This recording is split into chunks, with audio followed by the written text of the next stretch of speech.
if I told you that building an internal pause button could transform how you handle client rejections, revenue dips, and unexpected business challenges? That instead of spiraling for days after losing a proposal, you could shift into a growth mindset that actually helps you improve your consulting practice. My guest, today's guest, Todd Bertsch, discovered exactly that during COVID when he went from what he calls being a knee jerker, someone who went from 1 to 10 instantly, to a leader who approaches every situation with calm, strategic thinking. He'll share specific mental fitness techniques that helped him build this internal pause button, including how to find the gift and opportunity in every business setbacks. But here's what this makes this conversation especially valuable for struggling consultants. Todd doesn't just talk theory. He gives us real examples of how he used these techniques when losing major clients, dealing with family crisis, and navigating the challenges of building a second business around professional speaking. Plus, he shares practical advice about investing in your online presence and why most consultants are leaving money on the table with their websites. My name is AJ Riedel. This is Thriving Through, the podcast where each week I have real conversations with self-employed consultants about what it really takes to build a profitable, sustainable, and fulfilling consulting practice.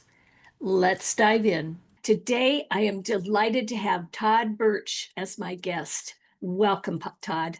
Hi, welcome. I'm happy to be here. Well, I'm delighted we have a lot in common, and Yeah. we will talk about some of the things we have in common a little bit later. But I want to start out with the question that I ask everybody. It's the first question I ask on the podcast. What was your path to becoming a self-employed consultant? Hmm. Ooh, what was my path? Boy, the path is always interesting, right? Well, so my path came through probably COVID, I think was the beginning of the path. For a lot of us, most of us, COVID was a time of reflection. All we had was time, right? Mhm. A lot of reflection time and thinking about next steps. I'm 54, so getting to that point where thinking not retirement. I'm a worker, so I don't see retirement in my future. But what do I want to do, with the rest of my life? And as I came back from COVID, I own a digital marketing company as well, 16 years in that business. And as we came back from COVID, I had put a lot of time and energy into this beautiful space that we have. It's a old historic mansion, over 100 years old, great space, lots of windows and natural light. And nobody really decided to come back. And that was like a bubble that had burst for me because I'm a people person. I love brainstorming and collaborating and meeting with people in person. So that was a bit tough for me to swallow, to accept. I didn't want to Yeah. lose my team, so we created a policy called Work Your Way, which essentially means you can work however you want. You could come into the office if you like. We have space. You could work from home full time, or you could do a combination of, the both, and be a hybrid. So most people chose to just stay at home. And most of my employees have, young kids. So it made sense and I totally get it, but doesn't mean that I need to love it, which I don't. But You were probably looking for things to get back to the way they were, I was, yeah. And I pre-COVID mean, days. and honestly, I was excited. I mean, I had put all this time and money and energy into the space to make it really great. New carpet, new furniture, new laptop, new paint. I was really excited to see everyone and to have this kind of big celebration, and it didn't happen like that. But sometimes that's how business goes, how life goes. But I had to pivot, and I didn't want to lose my employees. So I said, okay, well, let's work how you want to work. We already were set up virtually to be able to, we were already doing it before COVID. So, and we're, marketing consultants essentially. So we can do this really wherever. So that's what we did. But, AJ, that was the beginning of the reflection, and it got deeper. It's like, okay, well, this really isn't filling my tank as much as it has. I've been in the marketing, consulting, industry for almost 30 years. And in the agency life, if anyone's been in that life, it can be quite grueling, very satisfying at times, but it can be a lot. So I started to think about, I love public speaking. I've done a lot of public speaking over the years, but not as a profession. Always wanted to have a podcast.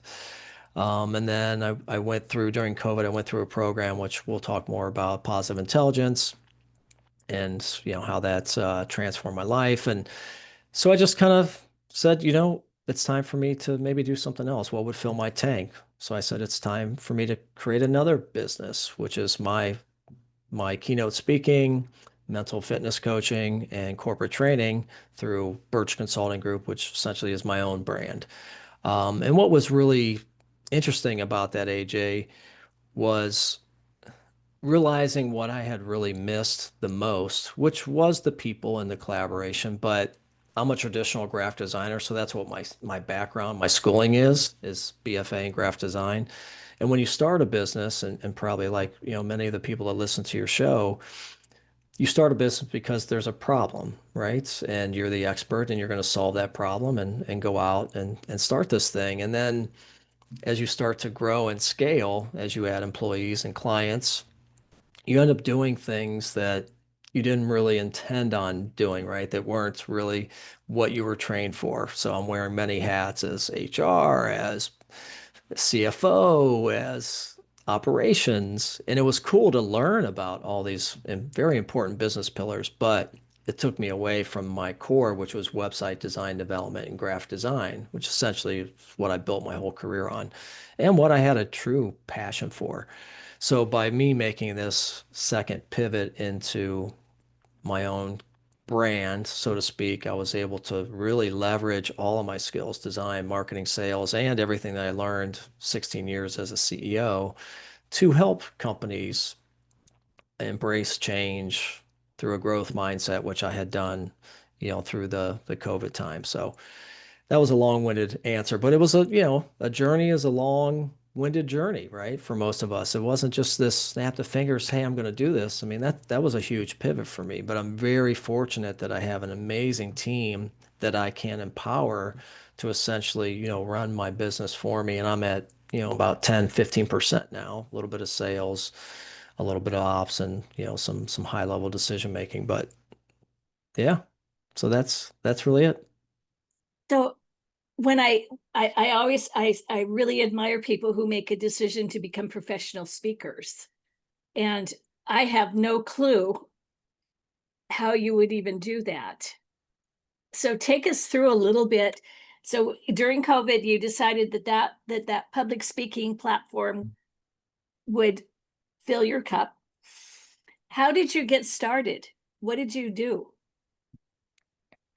Yeah, it's interesting after running a business for so long and then starting a new business. I guess I went into this a little naive on what was involved. Becoming a professional speaker, like literally, like this is what's going to put food on your table, get paid to speak, is quite an endeavor. And I don't want to seem like Debbie Downer, but I mean it's a hustle. And even for the guys, unless you're Tony or Mel Robbins, who's getting paid, 50, $75,000 a gig, and these people are just coming to them in droves, it's a constant hustle. So I'm used to the hustle from a marketing agency standpoint, the service industry, but this is a little bit different. seemingly no retainer, no residual, no passive income. You just have to constantly go after these things year after year, and you build these relationships. And once you speak at a conference once or twice, then you're probably done. They don't want the same person time and time again. So you're chasing, you're always chasing. Even the guys, gals have been out there for years, they say it's still a hustle. So I would say if somebody's interested in it, it can be quite lucrative and quite fun, but there is a lot of work involved in the business piece of it. But I'll tell you, for me, AJ, like I go back to someone had asked me, like, when did you know that, you really love that? And it goes back to when I was a teenager. I was an avid breakdancer back in the 80s. And I absolutely loved it. I loved being on stage. I loved performing. I loved seeing the excitement on someone's face, as they're watching. And I knew right then the stage is where I wanted to be. Like I feel most comfortable on that stage. And yeah, I'd get nervous like everybody else. Hell, even Tony Robbins and them still get nervous. That's the excitement, the passion before you go out. But once you get on that stage, it's just sharing your words and your stories to inspire, to motivate people to embrace change. So yeah, there's a lot. So how do you, I guess, to answer your question, which I didn't, I'm sorry, um, get out there and start speaking. I just, a lot of people start, and this is what I did, chambers. Chambers are, always looking for free speakers, right? They have a luncheon every month. So it's every area in the country has several of these chambers, right? So you can go do that, and that's a great way to cut your teeth. There's also Toastmasters, which I didn't do that program. I didn't learn about it till later, but it's a great way to again get some reps in, get some practice, meet some people. Certainly, I watch a lot of other speakers. I watch a lot of TED Talk videos. There's a handful of really great books that are resources and a couple of master classes to learn. But it's a craft. So I would say don't be naive. Even if you feel comfortable, that's just one piece. It is a craft. Your voice, your tone, your pausing, the way that you move in and out of the stage and interact with the audience. Every audience is different. Every venue is different. There's always something, which is why I'm so glad positive intelligence came into my life because there's always a tech issue. There's, something wrong with the mic. I've had to set up the projector so many times. So I'm like the IT guy when I come into these events. The smaller events, obviously the bigger ones, they have their setup, but it's all about getting the reps, AJ, and just getting comfortable being on stage, talking in front of a group, start with a smaller 20, 30 people and then, build up. But there are plenty of ways to get that practice in. That's great. And I'll put a plug in for Toastmasters as a way to develop, to hone your craft. Hmm. Certainly not as a way to learn how to be a public speaker from the business standpoint, but I've been a Toastmaster for over 10, over 12 years now. Okay. And I highly recommend it. It's a kind Yeah. of a slow drip way of getting better at Mm. public speaking, but it's sort of week by week practice. Right. Slow drip. Yeah, I like how you said, and it's a low cost. I mean, it is, Yes. but it's practically, it's nominal compared to, I think, what you probably get out of it. Yeah. And compared to what you'd pay for a public speaking course, for sure. Yes. I want to switch gears. Yeah. And this topic is near and dear to both of our hearts. When we Hmm. talked initially, my eyes lit up when you talked about it, and you've got the books Yeah. right there. It is, you've referenced it a couple times, positive intelligence. Hmm. Tell us what that is. Yes. Positive intelligence. Well, it started off with a book that you see up here, um, by Shirzad Chamine, New York Times bestseller about 10, 12 years ago. It was so successful that he created a mobile app for it, which is part of the program now, and then a coaching program. So, as I mentioned during COVID, I had somebody reach out to me on LinkedIn, a coach, an executive coach. I didn't know her. And so we just had a Zoom call, and man, I was sold. She hit me at the right time, the right message, and I was sold. And essentially, what positive intelligence is, it's a mental fitness program. And mental fitness is all about dealing with life's challenges, whether that's at home or at work, and being able to shift those challenges from a really negative standpoint into a positive. Because when you get into a um, negative emotions or interactions, and you start to spiral, right? And you get stressed, you have self-doubt, and then you might be thrown off for the whole day. But when you go through this program of mental fitness, and essentially what we're doing is we're building our mental muscle. So just as if you would go to the gym and lift weights to build, right? To build your muscle, it's all that repetition and doing the reps. Mental fitness is just the same. So through the program, they're really light meditation exercises, but using different sensory interactions. So it might be all about looking at something and focusing, or listening, or rubbing your fingers through a tactile, or breathing. So it's depending on what you like and what works for you. But the whole thing is about doing the repetition, doing the work, and eventually you start to lay down new tracks and new neural pathways. And that's what I did.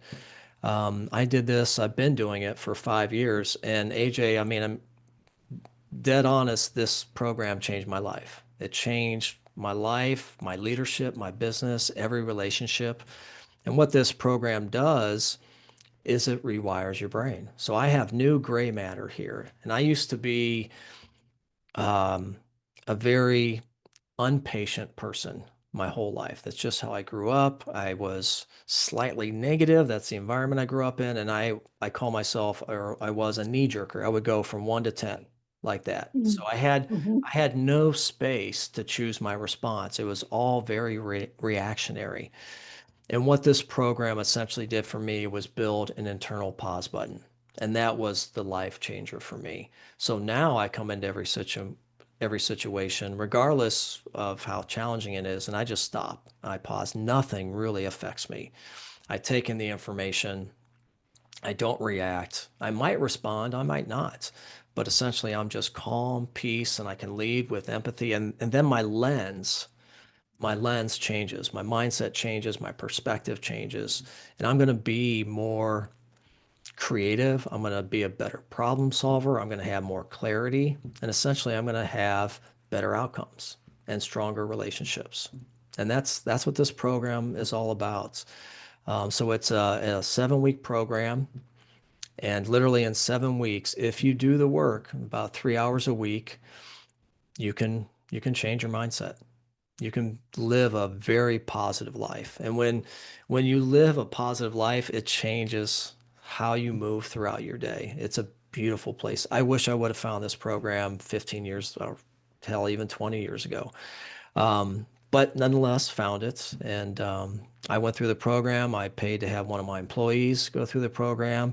And we went through it together. And I saw how it changed me, both personally, professionally, and her. And I said, I'll go to the mountaintop and scream how wonderful this program is. So I wanted to be a coach, and I went through, and I'm now a coach too. So now I'm helping others change their lives.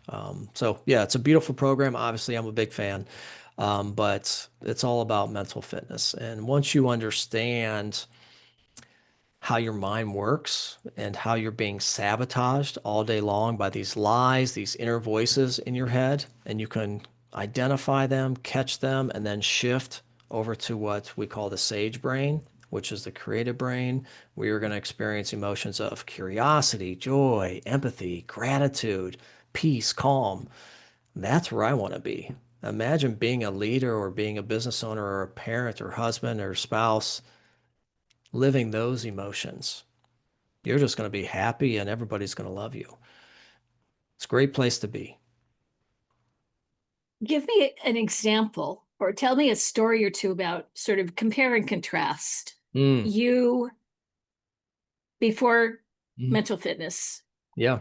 and like what, if something happened during the day that sidetracked you or that derailed you, how you reacted then, and now if you were in the same situation, how you would react because you're mentally fit. Yeah. No, that's a great question. I got tons of examples. I'll give a couple personal, professional.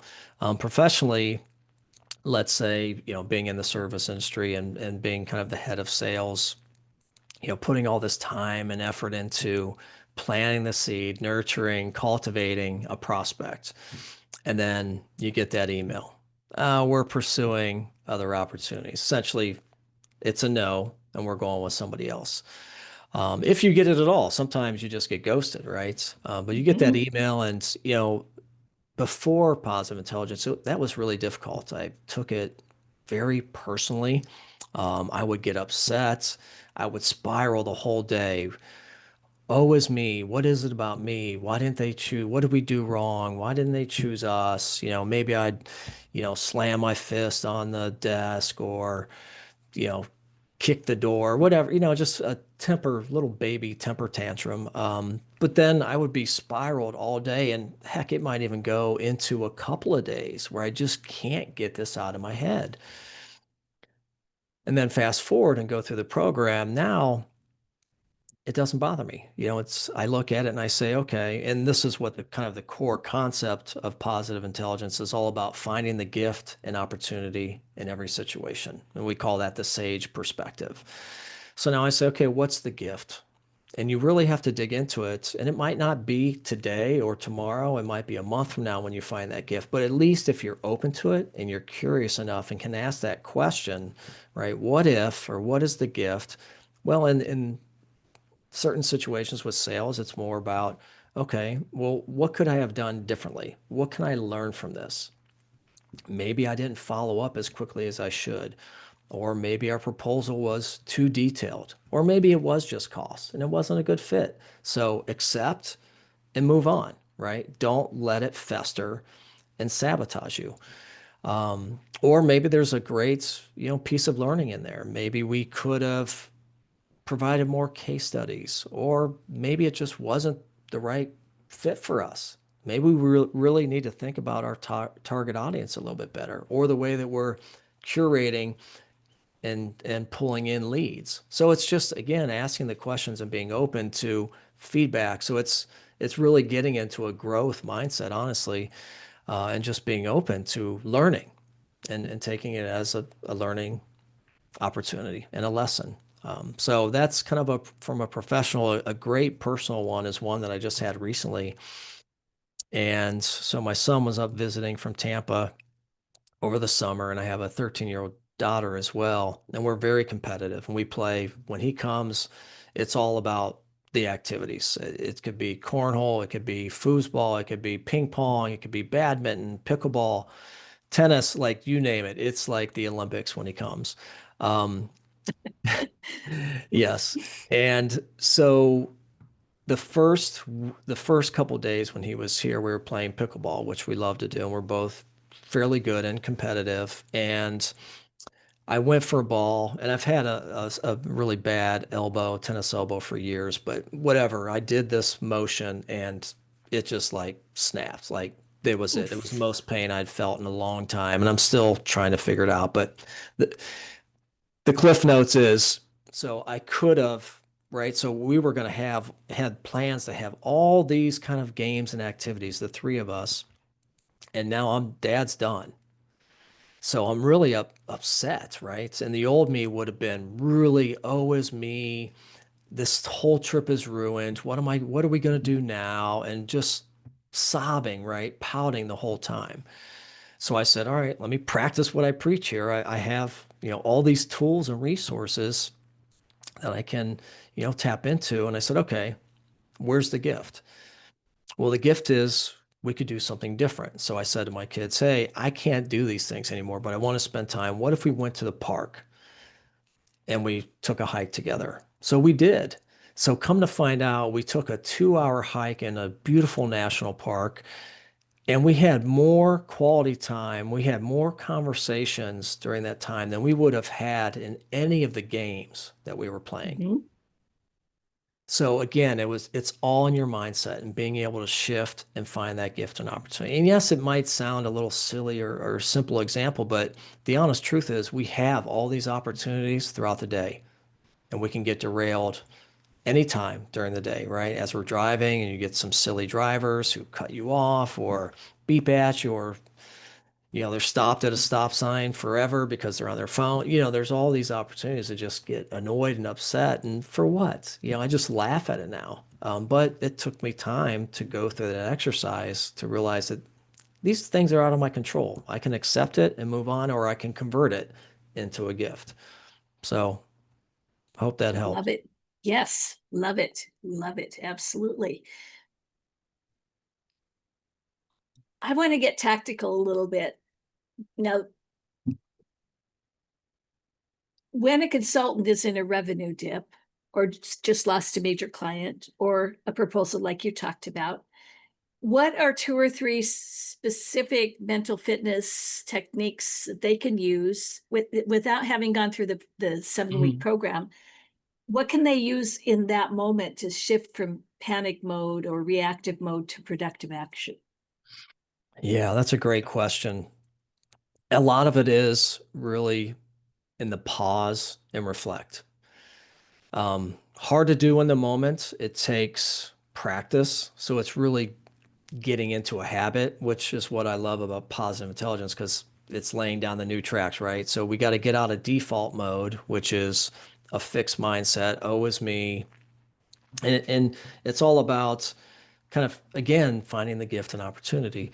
But a couple of things you could do is just pot and get off your desk, get away from your desk, get off the computer and just breathe, right? Which we started off with this, right? Just to take a few deep breaths. And you don't have to be a guru in breath work, right? Really just take a break. And what I like to do is take a walk, whether it's around your office building or the best thing, honestly, is to go to a park, any park that has woods. There's something about nature that just cleanses the mind. You would be amazed. And I know it takes time, and yeah, your schedule's so busy. Everyone's is. Oh, is me, right? Take 5 or 10 minutes and go to the park, or maybe take your lunch break and go out to the park and have yourself a little picnic. But just get some time to calm your mind, take a few deep breaths, and you'll experience that clarity, right? That clarity that now you can go back and say, okay, what is the gift here? What can I do? Can I look at my resources, or maybe I have a brainstorm session with my team to think about how can we generate new leads, more leads, better leads? What aren't we seeing? What questions aren't we asking? Or ask for some feedback from other employees or even maybe some of your prospects. It doesn't hurt to say, "Hey man, why didn't you pick me?" Every now and then they'll answer and say, "Well, your price was too high," or whatever. I didn't like you, or whatever they say. It never hurts to ask, right? So, Mhm. yeah, really, it's just in the pause and reset. Take a deep breath, go for a walk, go to the gym, hit the punching bag, whatever just kind of releases it out and say, okay, now let me come back. But don't sit in the same place where you just read that email or took that phone call or had that meeting. You got to get away from that and let yourself reset. Yeah, get some perspective. Hmm. Good advice. I want to switch gears. When we talked earlier, you mentioned that most coaches and consultants don't invest in proper websites, and Mm. it shows. What are the biggest mistakes you see consultants making in their online presence? Yeah, that's tough. I mean, I don't want to come down on anybody. And I'm going to be biased. So let me just say my background is in graphic design, specifically in website design. So personally, that's what I've done for the past 30 years. My business, Evolve Marketing, is a digital marketing agency. We build website designs and drive traffic to websites. So I'm going to be biased. But being in the industry now and looking at all these people, and I understand, it takes budget, but the number one tool that you have, and it's always been this way, and it will probably be this way for a long time, your website is your most important marketing tool. Just like, that first impression with the business card, they're going to go right to your site and they're going to Mhm. say, is this person credible or not? do I want to even learn more about this person? So one, you have to have a website, which I believe everyone has now. It's just a matter of taking the time to really build. It doesn't have to be the best site ever, but having a professional help you.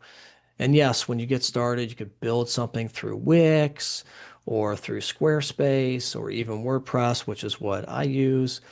But I think the message here is just to understand how important your website is and to have some really good photography. So yes, you're gonna have to invest at least a couple of grand, but it's gonna be worthwhile. Pay a photographer to come out and take some great bios of you. Really capture the essence of who you are. Even that alone is going to help your website as opposed to stock photography or something you're taking on your phone.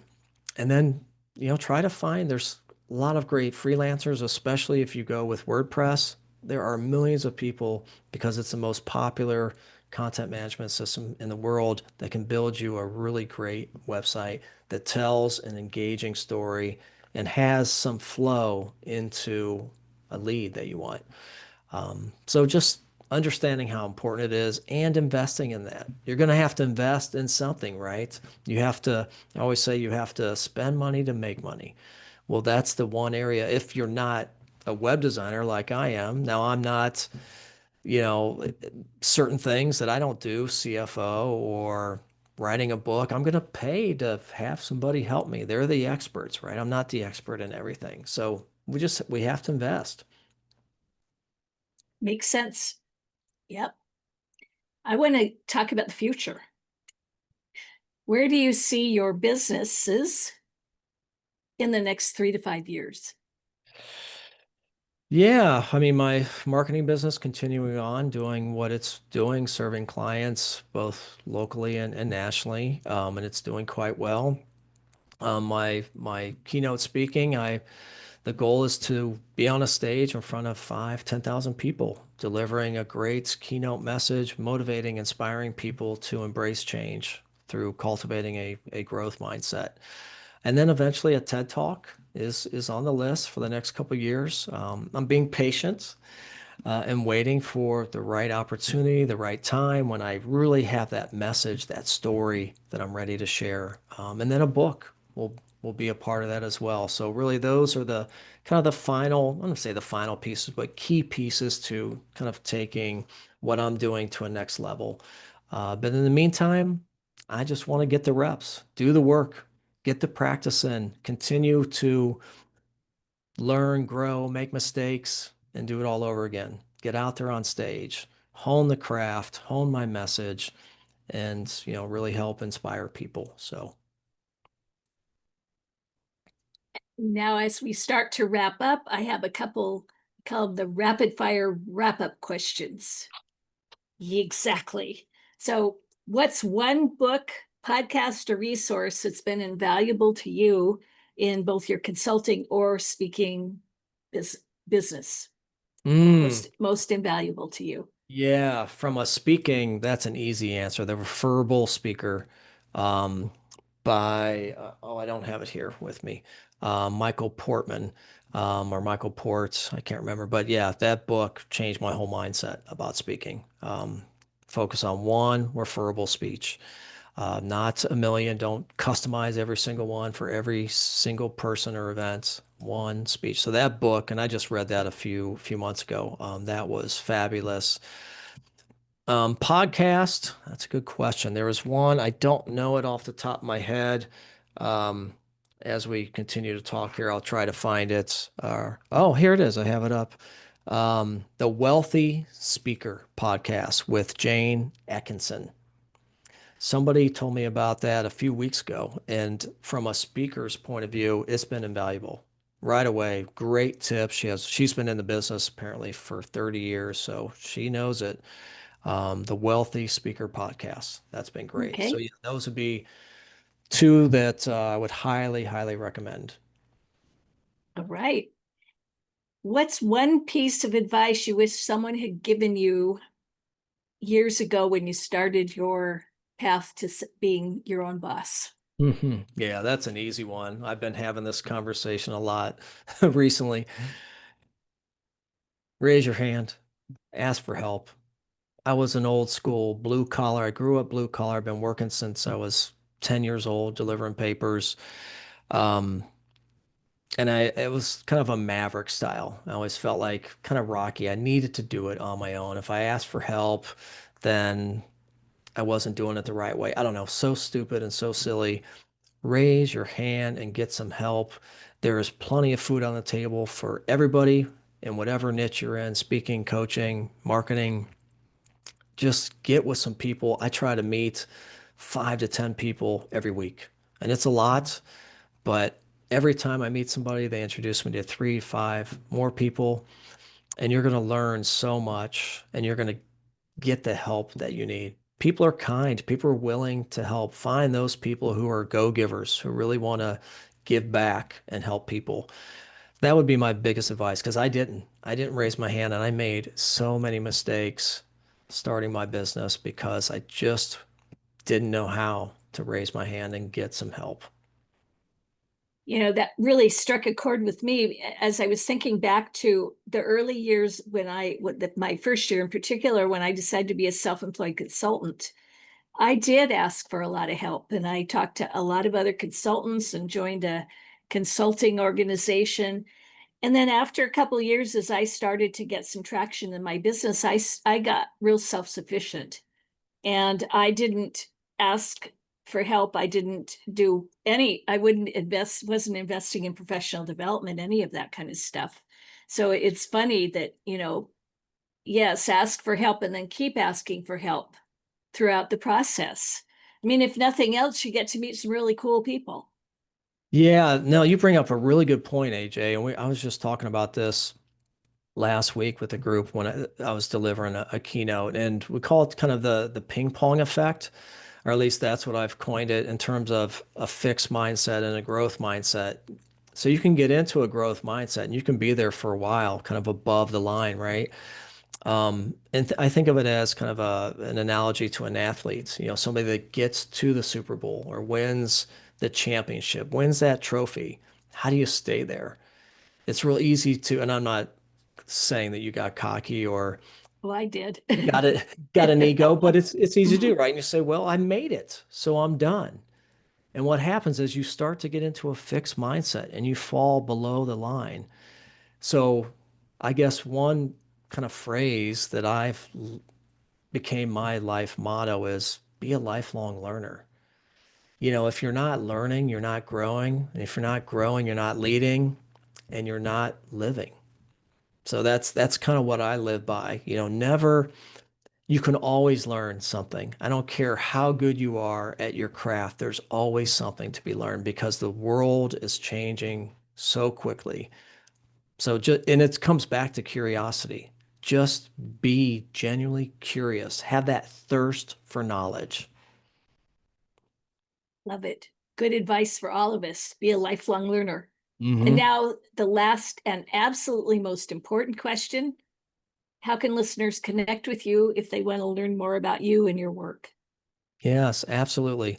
Visit my website. Right, I should drive people if you're talking about websites. Visit my website, Todd Bertsch, and that's BERTSCH.com. You can learn everything about my keynote speaking, corporate training programs, and positive intelligence. There's lots of videos and photography and some stories that I share. Check out my podcast, The Bolt Podcast. And we talk about leadership and personal growth, cultivating a growth mindset. Yeah, and check me out on social media.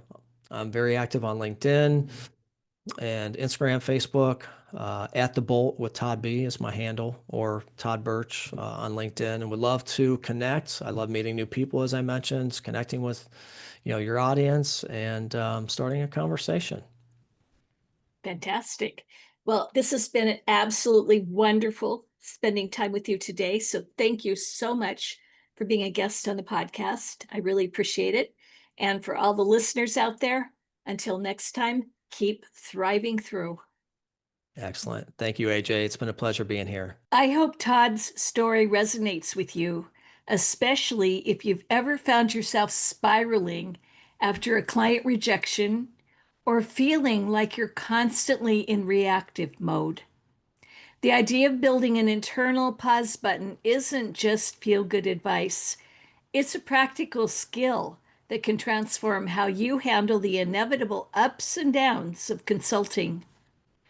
What struck me most was Todd's honesty about how he used to be a knee-jerker who would go from 1 to 10 instantly.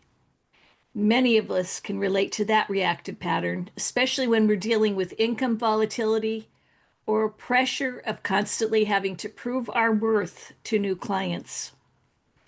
The mental fitness techniques he shared, stepping away from your desk, taking a walk in nature, and asking, what's the gift in this situation? These aren't complex strategies, but they require practice and intentionality. The key is building these habits before you need them, not trying to remember them in the middle of a crisis. And his advice about asking for help throughout your journey, not just at the beginning, that's something I needed to hear too. It's easy to get self-sufficient and stop investing in your own growth. But as Todd said, if you're not learning, you're not growing. If you want to connect with Todd, visit his website at toddbertsch.com. That's BERTCSCH.com, or find him on LinkedIn. He's genuinely interested in meeting new people and starting conversations, so don't hesitate to reach out to him. To find out more about how to contact Todd and the resources he talked about on the website, check out the show notes. Until next time, keep thriving through.